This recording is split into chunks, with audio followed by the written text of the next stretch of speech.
Last September, over 50 organizations called on Congress to act and fix the renewable fuel standard. These groups included many humanitarian organizations, government watchdog groups, environmental groups, food producers.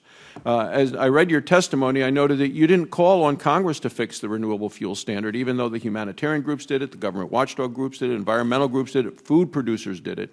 Is the administration's position that Congress should ignore these groups and doesn't really need to fix the renewable fuel standard? Well, sir, our job is to implement the laws that Congress passes, and we live in a democracy where everybody can come forward and ask Congress to make various changes. We're doing what we're supposed to do, which is to implement the laws that you gave us to. So is it the EPA's position that concerns that from these humanitarian organizations like Oxfam, ActionAid have with the RFS, are they misplaced? No, we recognize legitimate concerns raised by a variety of groups, and we're happy to provide technical assistance as Congress might request on whether there are things that could be done to improve or change the RFS, and we'd be happy to do that if Congress decides to go forward that way. So, Mr. Greenspan, with regard to this specific issue, these humanitarian groups have argued that the RFS hurts millions of people in poverty in the United States and across the world by driving up food prices. You said that EIA remains actively engaged in matters related to this program.